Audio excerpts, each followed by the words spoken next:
ఈయన అధికారంలోకి రావడానికి ప్రధానమైంది ఏంటంటే పెద్ద ఎత్తున అవినీతి జరిగింది. జరగలేదా? జరిగింది. దాన్ని నేను బయటికి తీసుకొచ్చి ప్రభుత్వ ఖాతాలో కలుపుతా అన్నది కదా! ఫస్ట్ థింగ్ అదే కదా! 100%. ఇప్పుడు ఆయన అరెస్ట్ చేస్తారా? ఏం చేస్తారు? నువ్వే తెచ్చి ఇంట్లో పెట్టుకుంటావో మాకు సంబంధం లేదు. పోయినదంతా రికవరీ చేసి ప్రభుత్వ ఖాతాలో కలపాలి. అదే మా ఫస్ట్ డిమాండ్ అది. మరి అధికారంలోకి వచ్చిన తర్వాతనే దేవుడు చూసుకుంటాడంటే మరి అదంతా ఎట్టిపోవాలా? ఇప్పుడు ఫస్ట్ అసలు కాదు, ఈయన ఇద్దరు కలిసి బొక్కలేయాలి. ఎందుకంటే ఇప్పుడు ఈయన కూడా అవినీతిలో భాగం అయినట్టే, క్లియర్ కట్ కానీ చెప్తున్న దాని ప్రకారంగా ఈయన కూడా అయినట్టే. ఒకటి, కానూన్ చట్టం ప్రకారంగా ఆయన మీద కేసులు పెట్టాల్సిన అవసరము, బాధ్యత ఆ అధికారం నీకు ఇచ్చే జనం ఆ ఓట్లు వేసిండ్రు. ఇదే మాటలు కనుక ఎన్నికల ముందు నువ్వు ఈ ప్రగల్భాలు కనుక పలికేది ఉంటే చెప్పులతో కొడుతురు ఈయన, దగ్గరది కూడా రానియకపోదురు. ఇలా సిగ్గుతో తల వంచుకోవాలి మన మనసుంటలో అందరం కూడా. ఏంది ఇదంతా ఇంత ఘోరమైంది, ఇంత అన్యాయం ఏందని. సో కానూన్ ప్రకారంగా నువ్వు వాళ్ళని చట్టరీత్యా, నువ్వేమో కొద్దిగా ముందు పోయి ఫస్ట్ అయితే పైసలు రాని అంటున్నావు కదా, అట్లా కాదు. అసలు వీళ్ళని మొత్తం పెడితేనే కదా, వీళ్ళని కేసులు పెట్టి వీళ్ళని ఇప్పుడు ఇంట్రాగేషన్ మామూలు జేబు దొంగల ఇంట్రాగేషన్ చేస్తారు కదా, అట్లా ఇంట్రాగేషన్ చేస్తేనే కదా వీళ్ళు చెప్పేది. ఇలా బహిరంగంగా బజాట్ల దొంగలే బయటకు వచ్చి, డకాయిట్లే మొత్తం బయటకు వచ్చి వాళ్ళే విచ్చలవిడిగా వీళ్ళ సొమ్మును, జనం సొమ్మును వాళ్ళ బ్యాంకు ఖాతాలు, పెన్లాల ఖాతాలు, పిల్లల ఖాతాలు, సుటపోలు, కులపోల ఖాతాలలో పెట్టుకొని మంచిగా భూములు జాగాలు సంపాదించుకొని బయట కూడా ఫామ్ హౌస్లు చేసుకుంటుంటే, తెలంగాణ జనమేమో, యువతరమేమో ఏ తెలంగాణ ఆశించి వాళ్ళ భవిష్యత్తు మొత్తం వదిలేసి చనిపోయినటువంటి వాళ్ళు ఒక దిక్కుంటే, వీళ్ళేమో ఇంకొక దిక్కు పందికొక్కులు లెక్క తిని మలుస్తున్నారు. రెండు చంద్రబాబు స్కూలే ఇవన్నీ. ఇప్పుడు ఇక్కడ ప్రతి మనిషికి ఎంతో కొంత పౌరుషం అనేది కూడా ఒకటి ఉంటుంది కదా. ఇప్పుడు జెన్యున్గా ఒక విషయం ఉంటే మనకు కూడా అన్యాయం జరిగినప్పుడు దాన్ని తీసుకొని ముందుకెళ్ళాలి. ఈయనేమి దేశోద్ధారక కూడా లేకపోతే స్వాతంత్ర సమరయోధుడో ఇదేం కాదు కదా, ఆయన కూడా ఒక పొలిటికల్ లీడరే కదా. ఆ పౌరుషం కూడా ఎందుకు లేదు? ఎందుకు పౌరుషం ఆయనకి? కూతురు పెళ్లి ఎంగేజ్మెంటో పెళ్లికో జైలు నుంచి వచ్చి ఆయన చూడాల్సిన పరిస్థితి వచ్చింది. డ్రోన్ ఎగరేస్తే తీసుకుపోయి 15-20 రోజులు జైల్లో పెట్టిరు. బెడ్రూమ్లో వండుకున్నోని ఇట్లా అది ఎత్తుకపోయి తీసుకుపోయారు.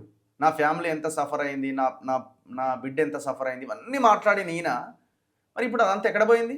అంటే పైసలు రాగానే కుటుంబం పడ్డ బాధ కూడా పోయినట్టే కదా, భూములు రాగానే. అంటే ఇది ఎంత భయంకరమైన విషయం ఇది. సిగ్గు, శరం, లజ్జ, మానం కొంచెమన్నా, ఎవరికన్నా ఆత్మాభిమానం ఎక్కడన్నా కొంచెమన్నా ఉన్నా కానీ, నువ్వు అన్న ఎలిమెంట్ ఒక 0.01% తలకాయలు ఉన్నా కానీ ఇలా ఆ పైసల గురించి లాలూచి పడి అటువంటి భాష మాట్లాడారు రేవంత్ రెడ్డి ముఖ్యమంత్రి. భాష మాట్లాడాడు. ఎస్, బరాబర్ తనకు వదిలేసేయి, వ్యక్తిగతం కూడా కాదు అది. నువ్వేం కేసులు చేసినావు తర్వాత సంగతి, జనం సంబంధించినట్టు సొమ్ము కదా ఇది, ప్రజాధనం. నువ్వు యు ఆర్ ఏ కస్టోడియన్. అవును, అవసరం లేదు కదా, ఇష్టం. ఆయన కస్టోడియన్ ఆడా ఆయన నువ్వు కట్టెబట్టుకొని నేను కూసబెడతందుకు పంపించిన ముఖ్యమంత్రిని చేసినాం కదా. సో నీ వ్యక్తిగతంగా నువ్వు అవమానాలు ఎక్కడో దగ్గర ఉండేనగా తీసుకోవచ్చు. నువ్వు వ్యక్తిగతంగా నువ్వు ఏం మాఫ్ చేస్తావో, పోయి నీ కాళ్ళు ఆయన ముక్తారో, ఆయన కాళ్ళు నువ్వు ముక్తారో, లేకపోతే ఇద్దరు కలిసి ఒక్క పక్కన అంటారో, మాకు సంబంధం లేదు. కానీ జనం సంబంధించినటువంటి అంశాలు కదా, జనం సంబంధించిన పైసలు కదా.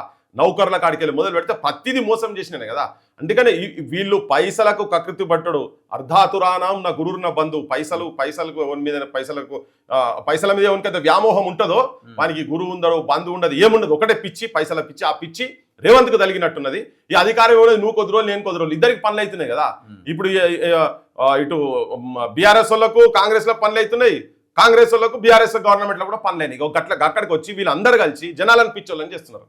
అలా బీజేపీ వాళ్ళు చూసుకుంటూ కూర్చుంటారు. మళ్ళీ వాళ్ళ వాటాలు ఎందుకు తెలియదు, వాళ్ళ వాటాలు వాళ్ళకు లేకపోతే వాళ్ళ పార్టీ ఇట్లా ఎందుకుంటది. క్లియర్ కట్ గా జనాన్ని ముంచటందుకే చేస్తున్నటువంటి. ఎలక్షన్లకు ముందు ఆయన మాట్లాడిన స్పీచెస్ కనుక మనం వింటే యూట్యూబ్లో, లాగుల తొండలిడిస్తా, చెంచలగూడను చెర్లపల్లి జైల్లో డబుల్ బెడ్రూమ్ ఇల్లు కట్టిస్తా, కాసుకోండికి వస్తున్నా రాబోతున్నా, ఒక్కొక్కటి భరతం పడతా, ఇవన్నీ ఎటుపోయినట్టు మరి? అవన్నీ ఉట్టి బక్వాస్ ముచ్చట్లు. జనం వినంగానే ఏమున్నది, ఇప్పుడు నిన్న మాట్లాడిన వేదిక కింద ఒకటే సపోర్ట్ కొడుతున్నారు జనానికి.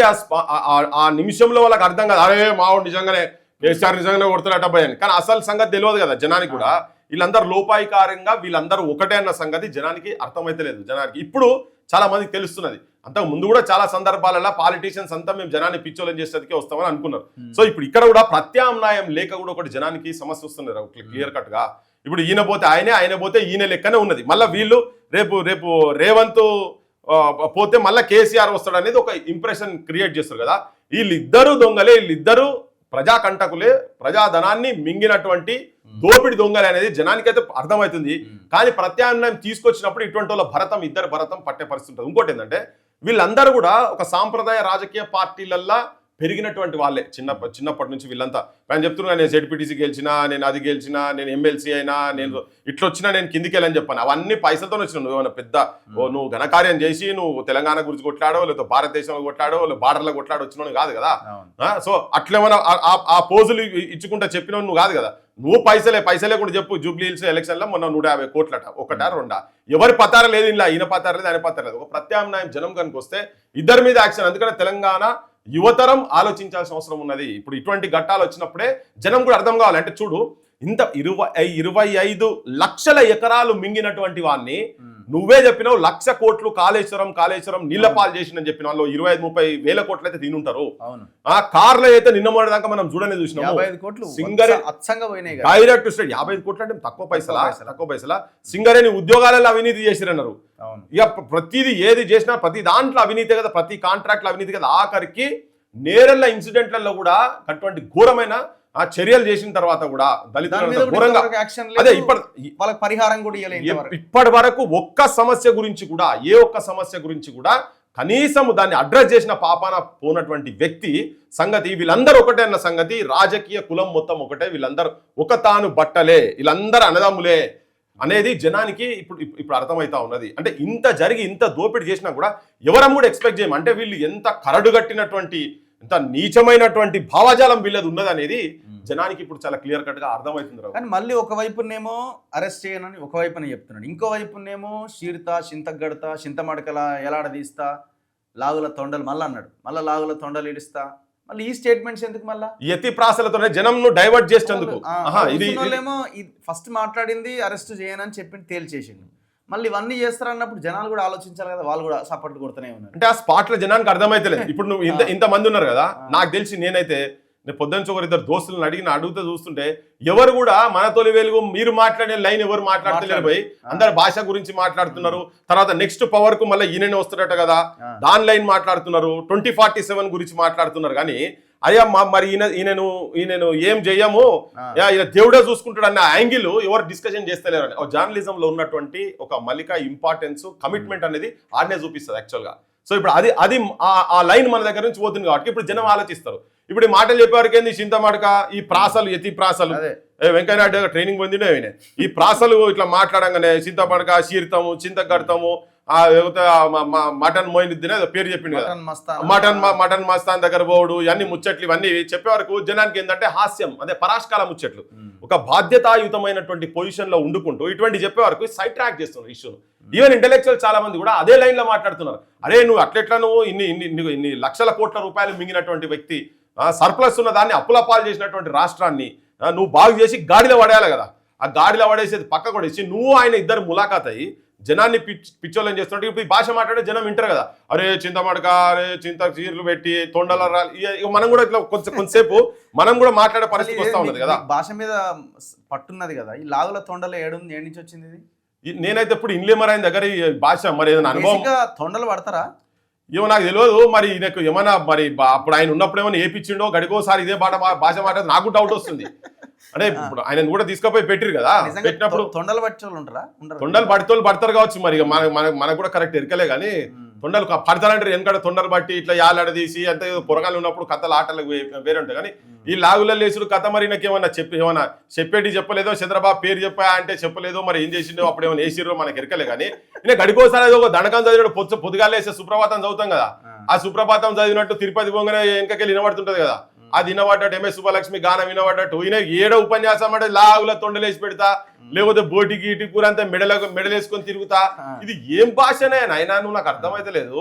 ఏదో కనకము సింహాసనం మీద శుభలగ్నమున సునకమును తీసుకొచ్చి కూర్చుండబెట్టిన వెనకటి గుణమేలమాను అన్నట్టు ఉన్నది నీకు.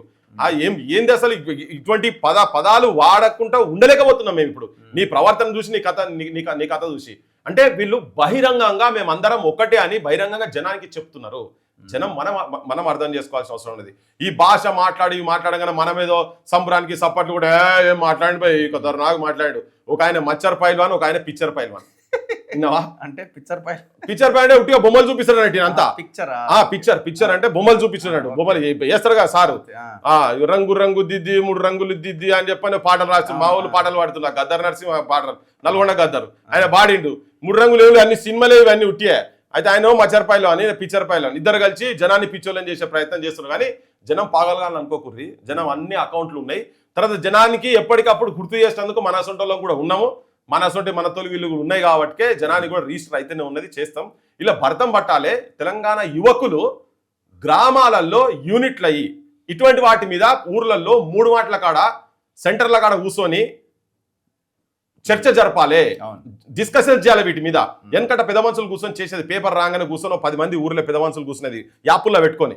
ఇప్పుడు యువకులు, అన్ఎంప్లాయిడ్ యువకులు చాలా మంది ఉన్నారు కదా, వీటి మీద డిస్కషన్ జరగాలి. ఎవరు చెప్పేది ఏంటిది, పృథ్వీరాజ్ చెప్పేది కరెక్టా, రఘు చెప్పేది కరెక్టా, లేకపోతే కేసీఆర్ చెప్పేదా, కేటీఆర్ చెప్పేదా, రేవంత్ రెడ్డి చెప్పేదా, కాంగ్రెస్ వాళ్ళు చెప్పేదా?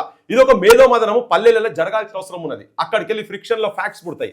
ఓరుకోరు డిస్కషన్ అయితే ఇలా మనం 25 లక్షల ఎకరాలు అన్నాం కదా, 25 లక్షల ఎకరాల మీద చర్చ చేయండి. జనం ఉద్యోగాల మీద చర్చ చేయండి, మేనిఫెస్టోల మీద చర్చ చేయండి. ఆయన నిన్న మన ఐఏఎస్ ఆఫీసర్లకు ఐపీఎస్ ఆఫీసర్ చెప్తున్నా, ఎవడన్నా పని చేయకుండా మాత్రం ఊపుకునే ముచ్చటనే లేదు, మరి చెప్పిన పని చేయకుంటాను. మరి నువ్వు కూడా చెప్పిన పని చేస్తలేవు కదా, మరి మేనిఫెస్టోలో పెట్టి నువ్వు చేస్తలేవు కనుక మాస్టర్లు అడుగుతున్నావు. నువ్వేమో ఐఏఎస్ ఐపీఎస్ ఆఫీసర్లకు నువ్వు డాగేయచ్చు, మేమేమో నువ్వు మాకు చెప్పినవి మేము అడగొద్దా? సో ఇవి జనం లోపల కూడా ఒక చర్చ క్షేత్రస్థాయిలో కింద జరిగినాడు. అది ఒక అద్భుతమైన వాతావరణం క్రియేట్ అయ్యి ప్రత్యామ్నాయం వచ్చేందుకు అది ఒక పెద్ద దోహదపడే అవకాశం ఉంటుంది. 119 సీట్లలో 80 సీట్లు వస్తాయి ఖచ్చితంగా 2028లో. 153 సీట్లు అయితే 100కు పైన వస్తాయి అంటున్నాడు. ఈయన ఏం జాతకంలో కూడా ఎక్స్పర్ట్ అయిపోయినట్టున్నాడు ఈయన మొత్తం. అవి కూడా చదువుతున్నామో, పామ్ హిస్టరీలు లేకపోతే 4 హెడ్ హిస్టరీలు ఈయన చదువుతున్నామో. ఇవన్నీ పిచ్చి మాటలు అవన్నీ. ఈయన కూడా అండి అసలు ప్రజాస్వామ్యాన్ని అపహాసం చేసే లెక్కలు మాట్లాడుతుంది.